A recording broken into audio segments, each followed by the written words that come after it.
తెలంగాణ మంత్రి శ్రీధర్ బాబు మాట్లాడుతున్నారు. ఇప్పుడు ఆ లైవ్ చూద్దాం. అదే విధంగా రియల్ ఎస్టేట్ కు సంబంధించిన పెద్దలందరితో ఆన్లైన్ ఇంటర్ఫేస్ పెంచడం, అడ్మినిస్ట్రేటివ్ పరంగా గవర్నెన్స్ పరంగా ఎఫెక్టివ్గా ఈ సర్వీస్ అందించడానికి ప్రయత్నం చేసిన మా ప్రభుత్వ అధికారులు, ప్రభుత్వ యంత్రాంగానికి సంబంధించి కూడా కారణమని చెప్పుకోవచ్చు. మరి అదేవిధంగా ఈరోజు నేను ఇంతకుముందు చెప్పాను, ఐటీఈఎస్ సంబంధించిన ప్రగతి, జాబ్ క్రియేషన్లో కూడా ఈరోజు ఐటీ రంగం, ఐటీఈఎస్ రంగానికి సంబంధించి దాదాపు 45,000 జాబ్స్ గత 15 సంవత్సరాల నుంచి. దాంతోపాటు ఇప్పుడున్న ఐటీఎస్ రంగానికి సంబంధించి దాదాపు 10 లక్షల మంది, అంటే 9.7 లక్షలకు సంబంధించిన ప్రొఫెషనల్స్ మన హైదరాబాద్ మహానగరంలో పనిచేస్తూ ఉన్నారు.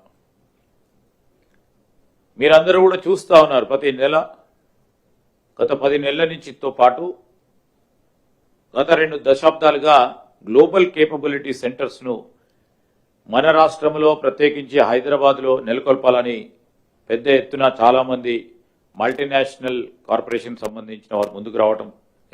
ఎందుకంటే ఇక్కడ వారికి సంబంధించి రెంటల్స్ కానీ అఫోర్డబుల్గా ఉండటం.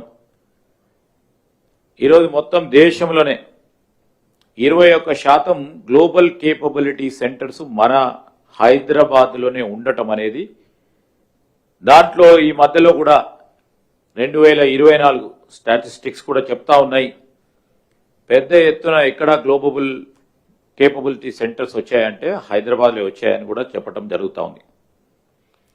రాబోయే 3 సంవత్సరాలు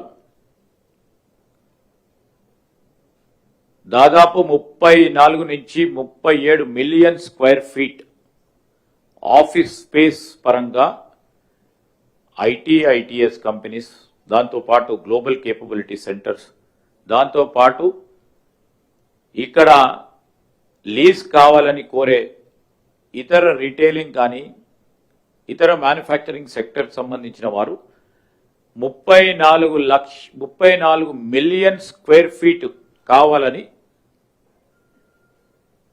అప్రాక్సిమేట్గా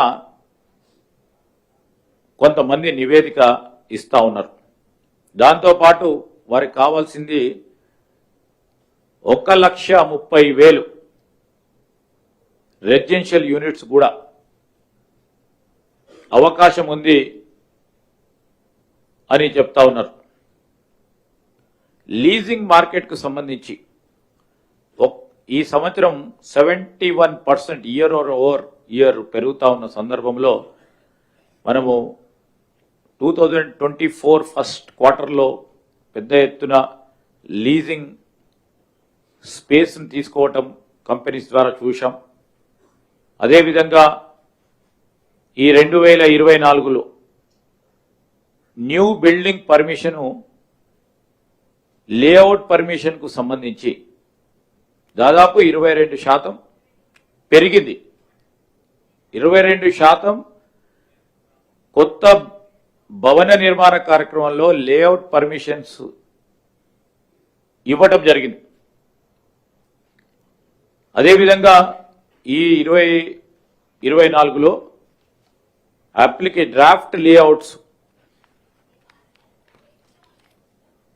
డ్రాఫ్ట్ అవుట్లెట్స్ విత్ ఓపెన్ లేఅవుట్స్కి సంబంధించి 21% పెరిగింది. ఎందుకు చెప్తా ఉన్నామంటే హైదరాబాద్ మహానగరానికి సంబంధించి సస్టైనబుల్ డెవలప్మెంట్ చేయాలి.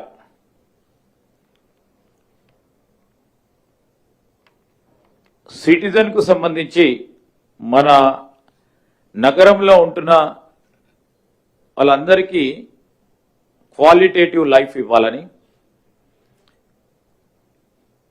గ్రీన్ ఎనర్జీ పరంగా కేంద్రీకరించి పనిచేస్తూ ఉన్నాం.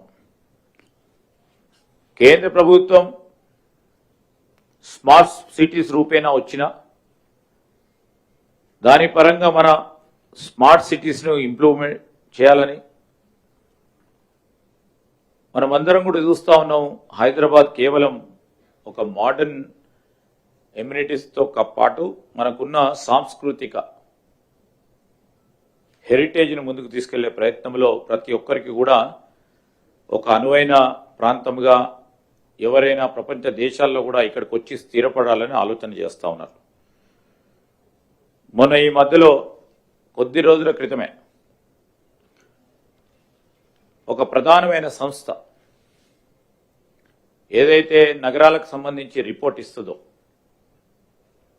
నగరాలకు సంబంధించిన ప్రగతి, రాబోయే కాలంలో ఏ నగరం అభివృద్ధి చెందుతుందా, ఏ అభివృద్ధి చెందబోతా ఉంది, ఏ నగరం ఇప్పటివరకు అభివృద్ధి చెందిందని సావిల్స్ గ్రోత్ హబ్ ఇండెక్స్ అని వారు ప్రధానంగా పేర్కొనడం జరిగింది. మొత్తం ప్రపంచ దేశాల్లోనే హైదరాబాద్ ఇన్ టాప్ 5. ఈ సంవత్సరం 2024కు సంబంధించి హైదరాబాద్ నగరం మొత్తం ప్రపంచంలోనే 5 నగరాలలో ఉందని చెప్పటం అనేది విశేషం. దీనికి కాంట్రిబ్యూట్ చేసిన అనేక మందికి కూడా నేను ఈ సందర్భంలో